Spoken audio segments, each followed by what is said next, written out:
Kyle, the Cubs got a save. Kyle Tucker is the biggest superstar in Chicago in a very long time, and the Cubs have a chance to sweep the A's tomorrow.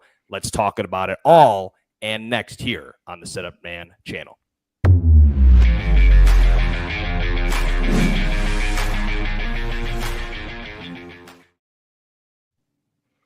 What is going on, Setup Nation? I'm Ty Lewin alongside Kyle Stanley, and you are listening to the Setup Man postgame. If you haven't already, make sure to subscribe, comment, and like this video, and get ready to participate. If you have something to say about this game, right in the chat here, we're actually going to drop the link for y'all to join us on the show. We'll have you join us here in the third segment, so give us a little time here to talk about the game and moments of the game that we absolutely love from seeing this absolute bashing by the Cubs. So just like old school sports talk radio, click on that link. You will be added to the backstage, and then we'll invite you to speak or ask your questions in the final segment of the show. Now, before we get into everything going on, okay, Kyle has made the trek to West Sacramento to catch the game at Sutter Health Park.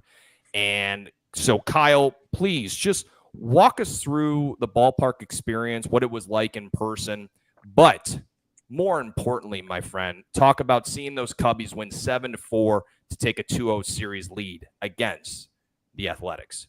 Yeah, well, I got my little A's, whatever this is, little aluminum water bottle. But hey, that was not it was not a bad experience, and I guess that's a win, right? When you're in a minor league stadium. I got first row, which was super cool, from our friend Will. Ty, you know Will. Thank you, Will, for the seats, and he surprised me. He originally said that we were 6 rows up, and then suddenly we're like literally right behind home plate, and we're sitting next to the people who actually helped get the A's to Vegas. So that was interesting. And yeah, I mean, it felt like extended spring training, if I'm being completely honest. Just the vibe, the music, the lawn out there and right and left field, and you know, it felt like about what you would expect from a spring training game and what you're seeing on TV. But being front row kind of helped out. So not gonna lie, I have a skewed / really good experience there. I'm happy about it. Cubs love it. And brother, as I mentioned, the Cubs did end up winning this ball game 7-4 with the opportunity for the Cubs to sweep tomorrow, and a result that all Cub fans, of course, would take. And especially after what we had saw with a very, very tough ball club in Arizona, we now have taken in not a slouch club at all with the Athletics, taking a 2-0 series lead, brother. You know, just walk me through we'll get into all the box score and the players and all those different things in the moments of the game, but just give me your general consensus of how you felt like this game went for the Cubs. Obviously a great result, but your thoughts there. Well, first of all, how creepy does it look that I'm coming in from like just a really like dark background and right here, just right up front? Am I looking like I'm just like in the dark room, ready to be pounced on by someone in a scary movie? Don't want a news segment being brought on to this show at one point. So that's the one thing we are hoping not to see here on this channel. Yes, sir. Yes. No, it was I will say, man, and we can get into it a little bit more in the big moments, but I think the biggest takeaway I have from this game was you have your arguably number 1, number 2 pitcher out there, not sharp in the first few innings, still looks like he's got a chance to not only get through the 7th inning, but probably even further if Craig Counsell just knew how to trust a starting pitcher. And then he gives you 6 2/3 really strong innings, and the bats continue to respond. The A's scored in 3 innings.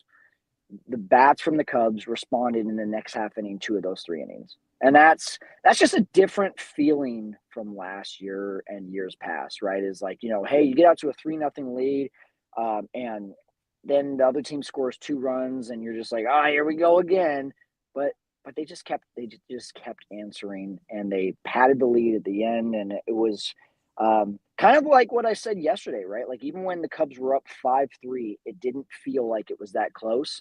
I would say today, I only felt nervous in maybe the second and third inning. The rest of the game, I just felt like they had control.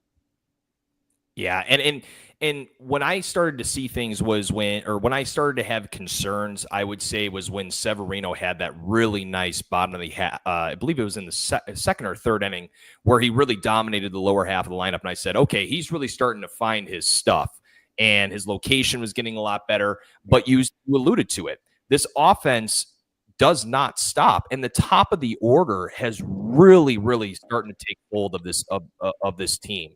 Um, Obviously, looking at the box score, looking at guys like Kyle Tucker and Suzuki leading the way with 2 hits, but both having 2 tape measure home runs. One, say, a Suzuki with the 445-foot bomb. Would love to hear how that looked in person. Wow. And then also, 2, Kyle Tucker, 4 straight games with the bomb. Kyle, this has been awesome. Just really quick, too, of course, other hits there on the board. Justin Turner with a very clutch hit there in the later innings. I believe it was in the 7th inning where he had that clutch 2-out single. They scored the runner in from third. Just an absolute professional. And I mean, just talk about an incredible role he's going to have on this team moving forward. Swanson, Horner, PCA, Amaya, and that rounds it out for hits on the team. But just walk me through what was that homer like in person to see with Seiya Suzuki? Well, really quickly, did you see my prediction before the game? No, because I wanted you to hold it until this show. You wanted me to hold, or I didn't want to see it. So then you surprised me here on the show, Kyle. So even though you retweeted it, you didn't watch the videos. See, I don't even. You know what? I'm blind to it. On to the next one. I said the final score would be 7-3. It was 7-4. I said Justin Steele would go 6 innings, 2 runs, a little off, 6 2/3 with 4 runs. And I said Kyle Tucker would go deep for the 4th straight game. So, I mean, we talk about you hitting your bet yesterday. I mean, I feel like I got a parlay going here, Ty. I did throw some money on the over again just because I saw the wins were like 35 today. You hit it. Amen. Good job. Suzuki's home run. Let's just put it this way: I'm behind home plate. He hits it. It makes a loud noise, and I say, I hope that goes over the center fielder's head. And before you know it, it's going halfway up the batter's eye in less than like 2 seconds. That home run reminded me, there was a home run that Seiya hit last year early in the season at Wrigley when the wind was blowing in, and it got out in like 2 seconds at Wrigley as well, and it went just over the basket. That, like, when Seiya squares up a ball, and I saw it in spring training too, like even though it's batting practice, it still is impressive. The ball just jumps off his bat. It just, and we were talking about it at the game, it still is just very frustrating when he's just taking balls right down the middle of the freaking plate with an even count or a 1-1 count or down 2 strikes. It's like, we actually said, like, there's guys like Javi Baez that they commit to swinging before the pitch. I think Seiya commits to taking before the pitch, which I guess if you had to pick between the two, you pick Seiya. But back to your question, man, it was majestic to see that in person.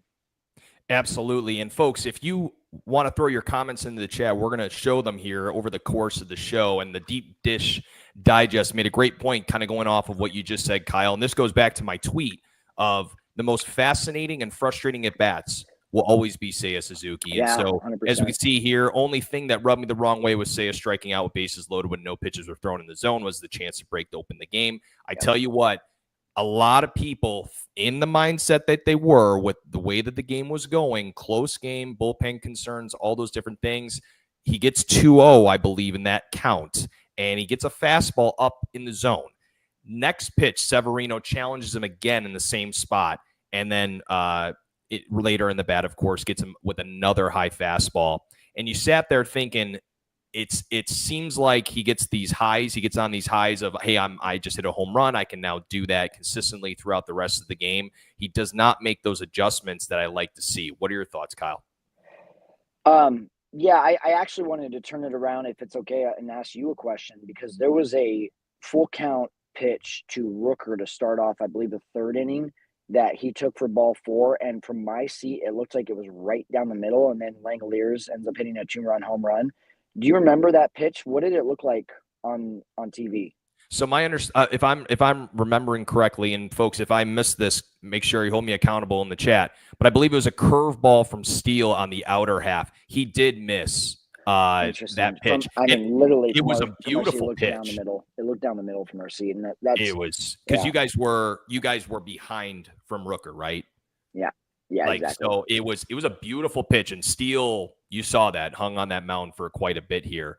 But I think one other guy we need to talk about really quick, just before we get to actually the pitching performance, is Kyle Tucker. And Kyle Tucker has become, especially, this says it best from Tom Olson, Kyle Tucker is the real deal, and I hope they keep him. Extend this guy. Extend him. Just like Ian says here, we got to send Tucker a blank check now. This man does not leave West Sacramento and make it to Wrigley without a contract. Or a contract extension. You're talking about a superstar that's impacting the game on a level that we've never seen before. We haven't seen from a Cubs player since Bryant. And that's just it. Yeah, I mean, that's it. I have nothing else to add to that. They just need to extend him. Amen to that. Okay, let's really quickly talk about Justin Steele's performance. Final line, 6 2/3 innings pitched, 7 hits, 4 earned, 1 walk, and 6 Ks. He also did give up 2 homers. Kyle, 12 homers in all of 2024 last year for Steele, already at 5 this year. 5 this year. I would say this, and I saw this a lot throughout Twitter and a lot of comments that I saw. Justin Steele is that player, is that pitcher that finds a way to grind through games that he does not have his best stuff. And he hasn't had his best stuff in all 3 of these games. And I would say that in essence of his slider was not necessarily finding the zone and getting to the spots that I felt like he was able to strike guys out on a consistent basis or get weak contact. And I will say this, the A's were incredibly aggressive early in the counts. And it felt like in the first 3 innings, after the 3rd inning is when Steele really started to, calm things down and ended up looking very good. But I will ask you this, Kyle. You texted all of us saying, why did we take him out? Would love to hear your thoughts there. Is it just because, hey, he was doing tremendously well up to that point? I mean, walk us through sort of your thought process there. Let me ask you, are we still talking about just the overall game, or are we talking about one big moment? Because that's my one big moment. I would say we're still talking about the what's. Then I'm gonna reserve my answer to that question. Perfect. On our one big moment, but I will say, Steele's velo is down, and I mean, we can keep on blaming Japan, but I'm going to keep on wondering if Japan hurts certain amounts of guys from a starting pitching standpoint, and Justin Steele might be one of those guys. But if he goes back out there in his next start and he's still hovering around 89 to 91 consistently, I'm going to be worried about Justin Steele for really the majority of the season. If he can get back up to where his bottom line is 92 and he's touching 94, when he was rearing back tonight, it was 92.5 on the radar gun in the stadium. I don't know what Marquee was showing, but that's what it was showing in the stadium. And that's not the guy with the dirty cut on his fastball. 89 isn't going to get you that same dirty cut as a 92, 93 mile an hour fastball is going to get. So that's my only concern with him right now. Outside of that, I think he's going to be fine as long as that velo can come back up. Absolutely. And I'm going to talk about the bullpen here in a little bit. But, Kyle, let's go into that one moment and stay on that track when we're talking about Justin Steele here. I mean, just your overall thoughts on how he did and what was something that you saw with that one moment that really stuck out to you. He's at 78 pitches, Ty. He has retired 7 batters in a row. Your bullpen has not proven to be able to get a close win yet in this season. I guess you could call the 4-1 lead that turned into a 4-3 win against Arizona the next closest thing. I don't understand the move. I don't understand it. From my angle, Justin Steele was cruising. We're sitting there. I'm talking to the guys next to me. I'm like, he might go at eight innings. It might go 8 innings. Cubs might get another run or two, and then maybe you've got a guy out there like a Keller that's working with a 9-4 lead that can just get some work in. Instead, you bring in Merriweather. Okay, he gets one out. He pitched the day before, and apparently because, I don't know, Julian Merriweather suddenly can't throw 2 bullpen days in a row. He can't throw 2 days on the mound in a row. He can't go back out there for a second inning, I guess. So now you got Porter Hodge. Porter Hodge walks the first guy. Oh boy, palms are starting to sweat. Luckily, he gets a double play. And then you got Presley in the ninth. And what does he do? He throws 2 balls right away, and then he gets what's his name? Soderstrom swinging on a 2-0 curveball, and then he breaks his bat and goes to the left side. And now we've got more drama with Presley. And luckily, he ends up getting the double play to end the game. But, I mean, I think if you're facing the Diamondbacks again, brother, we're looking at another Sunday type of game. And it didn't have to be that way if Craig Counsell just trusts his starting pitcher and just looks out on the field. Maybe you guys saw something else on TV, and I'd like to know that from you. I'll ask you that question right now, Ty. What did you see on TV? Because from my angle, Justin Steele is cruising. He's under 80 pitches. It's the 3rd start of the year. Keep him in the game, and let's go ahead and just bring in 1 bullpen guy, maybe 2 at most, not try to get 3 guys to get a 3-run win. My thoughts is that where Steele was in that game, the problem with taking him out was I felt like his most stressful innings were in the first 3 innings. Yes, once 100%. Those were over, I felt like he was cruising. And when it comes to your starting pitching, right, and the situation that Steele has been in, right, has not looked crisp in Justin Steele form in the first 2 games. The first 2 games are the Dodgers and the D-backs, 2 of the best offenses in baseball. The Oakland A's are no team to slouch over, like I mentioned earlier. But when it comes to your ace on the mound, he's at his 3rd start in the season. Why can we not get this guy to at least 90 pitches? Yeah, right. Okay, at so least 85 to 90. You agree with me? Okay. The way you asked that question, I thought maybe you saw something different, but no. I mean, yeah, it's that's exactly it. And Tyler, okay, so here's the thing. What we know about Craig Counsell, during that Boston series last year, Sunday night ESPN baseball, it might not have been Sunday night, but I know it was ESPN baseball. They asked him a question. What would you like to change about Major League Baseball? And he said, I would like for the first month of the season for there to be a consistent off day every week of the season. He got his wish. We have every Thursday off in the month of April. What does that question tell you, though, Ty? Let me ask you, when Craig Counsell says, can we get every day off, 1 day off per week in the month of April? What does that tell you about Craig Counsell? That he just doesn't trust his guys. Well, I would say that I would say he doesn't trust the health of his guys. Yes. He doesn't believe that they can go out there and they can continue to pitch 2 out of 3 days, maybe even 3 out of 4 days. So what does that end up doing? That ends up making him pull a starting pitcher before he gets to 80 pitches. Meanwhile, Severino is throwing near 100 pitches, and he's not even pitching that well. Then you've got a guy like Julian Merriweather getting up twice in a bullpen, right? And then he can't. So that makes him not available for a game. It just feels soft. It feels. And again, I don't want to dwell on the negative because this isn't a negative. This was a great game. This is a great win for the Cubs. I just worry about these decisions. If you're getting paid $8 million a year, which now is only $0.1 million less than the highest paid manager in baseball, Mr. Dave Roberts, with them being friends, that was just an ego thing from Dave. Hey, give me that extra $0.1. But he's the second highest paid manager in baseball. And I think 670, the score, said it best the other day. He needs to start mattering. He needs to start making decisions that show that he's the best manager in baseball. And this was just one of those decisions again tonight where I'm like, what are we doing?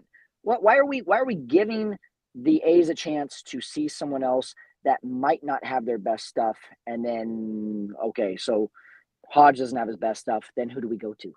We don't have that person who we go to. So anyway, that was my one big negative moment. My one big positive moment I've already talked about. It's the Cubs responding. I would say the bigger response was probably the the inning where, and I don't have my notes up in front of me. I believe it was the 4th inning tie where it was Tucker with the home run and then Dansby with the double that got the Cubs out. I want to say Top of the 6-2. third. Yeah, Top so of the third. did that make it 6-2? That would have made it 4-2. 4-2. That would have made it 4-2. Yep. Okay. Yep. Well, it was, yeah. So wait. So Tucker made it 4-2, and then Dansby's double made it 5-2. Am I right? Yes, that is correct. Yes. Okay. 4-2 with the bomb from Tucker, and then 5-2 with Dansby's double. Yep. Okay. Yeah. That felt like the big one. Absolutely. And I was going to say that, just following, I would say my moment of the game was when you had the back and forth. It actually starts with your moment there where we have Tucker obviously hit his tape measure bomb and then Swanson hitting his double. Next inning, Langoliers hits his bomb, right? So now it's 5-4. And now you just keep feeling like at this point, it's like, this is the game. Like, this is a game that can really, can just sort of, I would say, not necessarily erase what happened in Arizona, but just a game to sort of mellow those thoughts that the Cubs fans have had. And I would say that the offense is the one that's really been doing this. And that was the top of the 4th, where PCA leadoff single, walk to Shaw, first and second, no outs. Amaya dumps a single over the shortstop's head just between the left fielder and the shortstop. And then, of course, Ian Happ, such a professional at bat, sac fly to center field. And what I loved about it too, even though those guys didn't score, was that Shaw made it to third on that, and Amaya went from first to second as well. Again, it just felt like a moment where things were looking great. And then, hey, one other moment I'll talk about as well. And I know this might be maybe against what your thoughts are. I would love to hear them. I felt like the bullpen came out and actually did their job. Yes, there may have been certain moments, right? 2 1/3, 1 walk, 1 hit, and the big old 0 earned runs. That is something that I've been looking for. Huge. 2 days in a row, Ty. 2 days in a row. 2 days in a row. It feels really, really good. Well, Kyle, any other thoughts or anything else here before we get to our third segment with our setup sins and our callers? No, you nailed it. 2 days in a row. Even though Hodge had a leadoff walk, he worked around it. And even though Presley didn't look super, super sharp, he was able to work with what he got. So I will never complain about a 0 earned runs from the bullpen day. Amen to that. Okay, well, folks, we're going to get to our setup sins and our callers here in just a little bit. But first, a word from the Setup Man channel. Setup Nation, I want to take a quick break so that you know how you can support our channel and wear some cool swag like this. We've teamed up with Obvious Shirts to give you a chance to have your very own Setup Man shirt or hat. Pick from 3 different types of shirts or my personal favorite, the trucker hat. Go to the link in the description of this video and podcast to claim your Setup Man apparel. And thank you so much for supporting our channel. Alrighty, well, folks, as you'll see in the chat, you will see the link. I will go ahead and post it again. We'd love to have as many callers as we can. Looks like we got one in the waiting room right now with DeMarco. We'll get to you in just a sec, DeMarco. But really quick, just doing our routine, obviously, checkup on our setup sins. So actually, even though the result of the game being 7-4 for the Cubs, our one and only Sean Hendrickson tallied up that the Cubs did end up having 3 sins to the A's 1. Just to count through the Cubs really quick in the third inning, Steele with a leadoff walk to Rooker. Along with that as well, he actually was 0-2 on Rooker in that at bat. That led to that walk. So that was like a 2-for-1 special there. And then in the fourth inning, Sayan Bush Cade with the bases loaded with a guy on third with less than 2 outs, specifically Seiya in that situation. Yep. And then in the eighth inning, of course, what I could only imagine how the stadium felt when this happened, but Hodge gives a leadoff walk to JJ Bleday, luckily with the double play by Langoliers. And then with the Athletics, just the fielding error by Muncy. Let off the game. It's wild. Let off the game with Ian Happ, and then of course with Kyle Tucker, and then of course the 445-foot monster bomb from Seiya Suzuki. Well, Kyle, I'm going to go ahead and let DeMarco here into the chat. Let's go ahead and see how he's doing. DeMarco, how are you, my friend? Good, good. How are you guys? Doing great. Thank you so much for joining us. How you feeling after tonight, my friend? Really good. Really still trying to get over that Sunday loss. With these two games have been really positive. We faced two really good teams, and we did what we needed to do against the A's. So I'm feeling really good. How about you guys? Great. That was fantastic. Love that win. Yeah, it was a nice win. And DeMarco, I would say that's a really key word you said there, or really key couple words, is that we played very, very good teams, right? And this is going to be the case, folks, for the next couple of weeks. And we're just going to have to grind through this. And the fact that this ball club, okay, through the Dodgers, the D-backs, and the Athletics have had our ups and downs, ebbs and flows. What I've liked to see, though, is that the offense has come alive early, and it's combating sort of some of these issues that we've had with the bullpen. DeMarco, right now, where are you at with the bullpen after what you saw tonight and what you've seen over the last couple of weeks?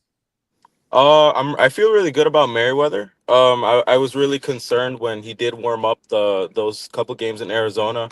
Thought maybe there were some health concerns there, but he came out. He looked pretty good, and it's still rough trying to get over that Sunday loss. But one thing we did during the offseason is we did get a lot of pieces. So hopefully some of those pieces can click and we can make those moves really early, so we don't have to suffer those blown leads and those blown saves for a large majority of this of the season. Nice. Absolutely. What else you got on your mind, DeMarco? Oh, I was wondering what you guys thought of the exit for Steele. When I was watching it on the broadcast, I wasn't really too upset with it, just because it was Steele's fourth raid through the order, and he did have Brent Rooker come up, which he did let a solo shot go early in the game. Do you think that Merriweather should have went another inning, or because I remember you guys were talking about maybe we shouldn't have handled that or taken him out that early, but I don't know how else we should have handled that. I just think there's a thing about reading the room, man. And I deferred to Ty on this because I was not watching on TV, and I always feel like watching on TV, you get a different perspective than in the stadium. Maybe he was getting away with pitches that I didn't know about, but from my seat, retiring 7 in a row, cruising after the first 3 innings, and really, I don't care who you put up there. I just felt like at 78 pitches, that was not the time to take him out. Then when Merriweather came in, I said, well, okay, well, at least it's Julian Merriweather. But then as soon as he made that first out, I look at the guy next to me, Will, and I said, it's probably the only out that he gets. I want to see him out for a second inning, but because he pitched yesterday and because Council's been really soft with him so far in the beginning of the season, I think that's the only out that he gets. I'm not the manager, but I just didn't like it. I didn't like it. Yeah, and I really quick, DeMarco, because we got other callers coming in. I'll just make a quick point. I said this earlier, and I want to build off of it. Is the idea behind letting these guys, obviously stretch their arm, stretch themselves out a little bit when it comes to, their pitch count and everything like that. But what I also thought of was who right now, technically, at that moment when Steele had been taken out of the game, legitimately the only arm that many Cub fans trust at this point is Porter Hodge. And so when we saw Julian Merriweather come in, yes, he had a great outing yesterday, but realistically, Porter Hodge has been the only pitcher in the bullpen right now that has handled a high leverage situation. So in Monday morning quarterback, little concept there, but I just felt like, I probably would have preferred Steele just to finish out that inning and then go to Hodge and then Presley, just because let's stay in that situation. But hey, we got the win and we're good to go. DeMarco, we're going to let you go, my friend, just because we got other callers coming in. But thank you so much for taking the time out of the late evening to come join us. Yeah, thank you guys for this. Have a good one. Thank you, Margo. All right, next up we got Eddie. Eddie, can you hear us all right? I can hear you. What's going on, guys? How are you? We're doing well. Sorry I'm not on video, laying in bed with these West Coast games. So Bunch of I don't troopers blame out you. there That's staying that's on when we the. want. That's when we want to see the video. Let's go. Show the goods. Oh, all good there. No, great win tonight. I think it's a little bit of the baseball gods. When Steele came back Yeah. from his injury last year, it seemed like he pitched the lights out and couldn't find a way to get a win. Mm, This year, through 3 outings, hasn't really had his stuff, but finds a way to get 2 wins. yeah. So Good I point. think hopefully comes back to level, and he's getting wins because he's pitching well. But I think it's a little bit of take some and give some from the baseball gods there. On Love it. the bullpen side, I think they like Hodge in a clean inning when they can get it for him. And you've got Merriweather's probably going to be down tomorrow, but those guys with the blowout yesterday, your leverage guys didn't have to pitch. You've got Hodge and Presley still ready. You got the rest of the bullpen, and then you got an off day Thursday before you come home. So blowing Merriweather for an out and then go into your go-to guys and save situation and hold situation seemed to make sense. You would have loved to see Steele get through it, but because you knew, Merriweather for one out and then, okay, we're missing one guy tomorrow, it wasn't too big a deal. But Eddie, let me ask you, man. Like high leverage situation tomorrow in the 6th inning, and you got to go to Eli Morgan, you got to go to Brad Keller, you got to go to Caleb Thielbar, you got to go to someone else besides Julian Merriweather. Let's say that Tyone leaves with 2 runners on in the 6th inning, and it's a 1-run game. Are you going to look back on this today and say, well, shoot, if Steele would have just gotten 1 more out, then we don't burn Merriweather? I mean, you could do that, but you win the game today, you win the series. I Sure. mean, Sure. let's go figure that out tomorrow. Yeah, You know? absolutely. I mean, you've got these other guys are going to have to pitch, going to have to find a way. I think you've got talented arms who just have to figure it out. I think we've talked other days, the walks are what is really by new. Eli Morgan had a bad outing. He doesn't throw as hard. If he's off by an inch or two, he might get killed, but he had a sub 2 ERA last year. I trust He's gonna he be might not fine. pitch. He's not going to pitch to that, but he's going to be fine. Those guys are all going to have to pitch, so those situations are going to come up. Go get a series win. The game was close enough today to warrant using those guys. There we go. All right. Well, hey, Eddie, we're going to let you go, my friend, just because we got a couple more callers in, and then we're going to finish up talking about Game 3 tomorrow. Eddie, thank you so much. Appreciate your time. All right. Let's go ahead and get through the last 2 callers here. We got, the returner, Some Smiley 88. How you doing, my friend? It looks like you're muted, by the way. I'm good. I work late night, so I'm just getting off work. So these are my perfect type of games. So this will be the only time we see you this year, then. First off, I want to say I appreciate the coverage and spring training. That was really good. Cool. It really, my heart seeing some baseball that early in the year. Thanks, appreciate it. And I made a comment earlier. I don't know if you guys talked about it, but Nico Horner, 7 hits already this year and 20 at bats. 0 strikeouts. I mean, he's pretty hot.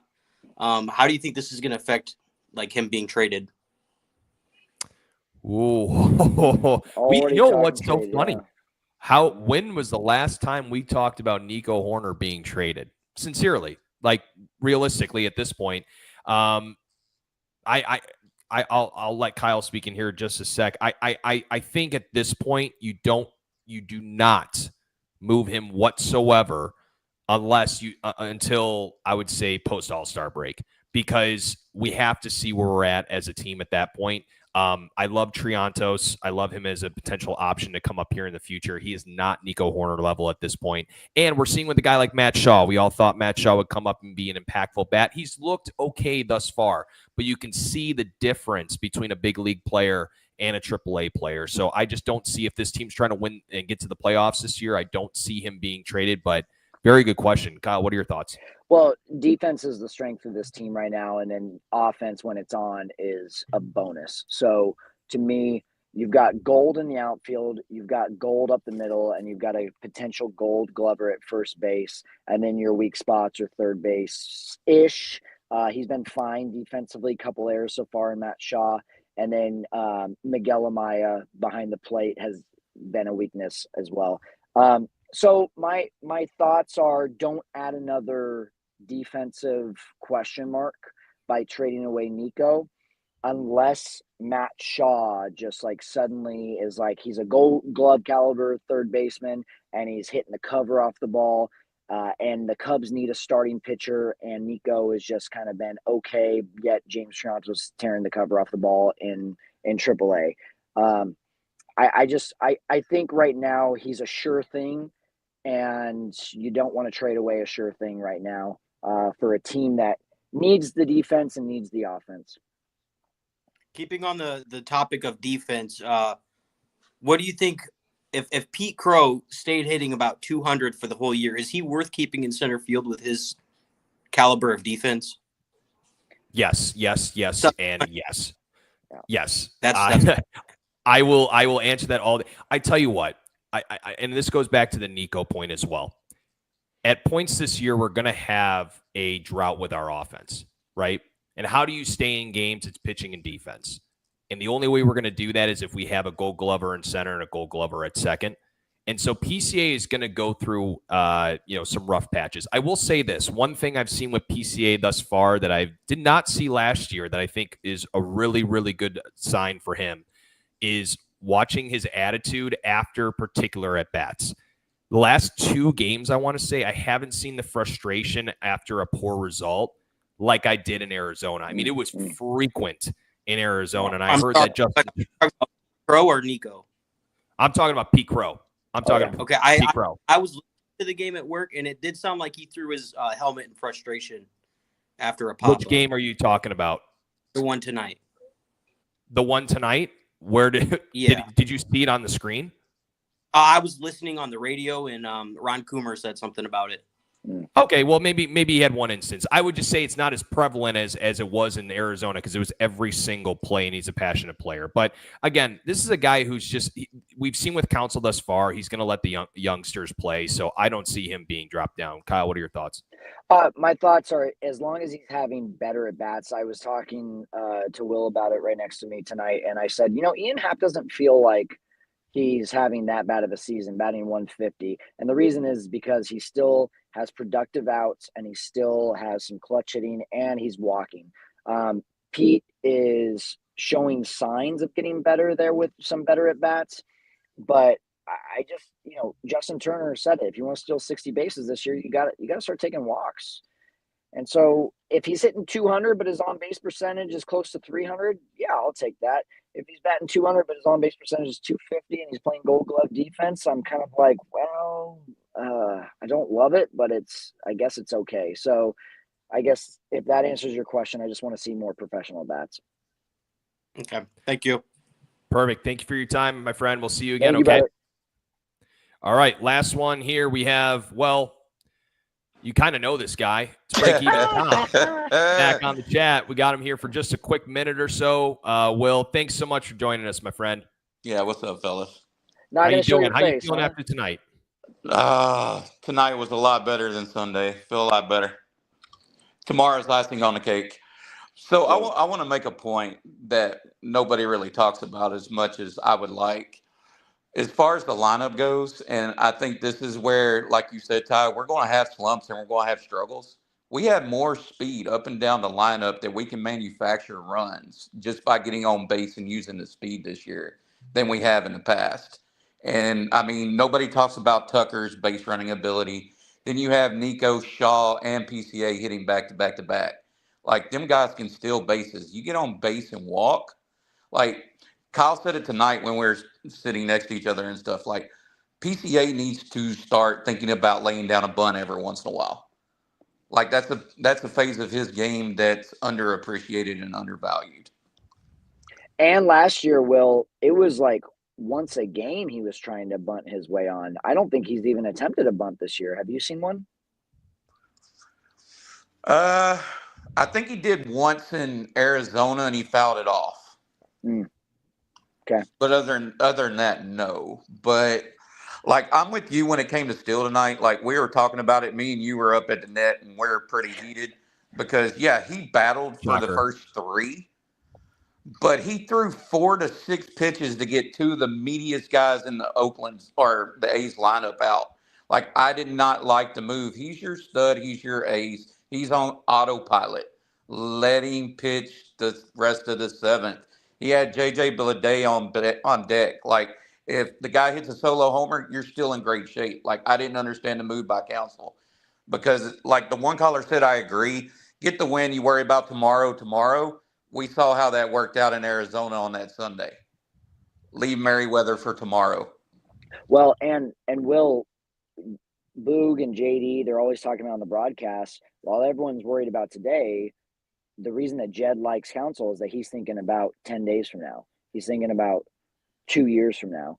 And that's where I think you and I are on the same page. It's like, okay, yeah, win today, but also, like, if you're thinking about a couple days from now, I don't see that as evident on the field. Well, like you made the point earlier, and I'm not gonna talk much more. But you made the point earlier as far as Steele goes. Like, we were talking about it on the way back to your truck and stuff. Like, he wasn't even at 80 pitches. He was in the seventh inning with 79 pitches. Severino threw well over 100 tonight.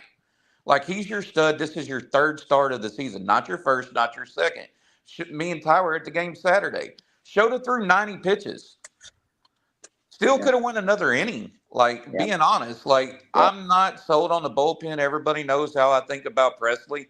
Like, it's going to be a revolving door. Like, I still believe that by May 1st, Porter Hodge is your closer. Like, I don't think Presley with this schedule makes it through April. And I said, somewhere around 500 going into May, we're good. Yeah. Like, if you would have told me we'd lose the first two in Japan and then we split with the D-backs and then we win the series in Oakland, even if we lose tomorrow, I would take 4 and 5 going back to Wrigley every day of the week with this schedule. Yep. Amen to that. Well, hey, Will, we'd love to let Steele throw more innings. We'd love to let you keep talking, my friend, but we are coming up here on our time. So, but thank you so much again. Yeah, y'all are good. Appreciate you so much for the opportunity on Saturday as well, my friend. All right, we'll talk to you soon. Yep. Yeah. Okay.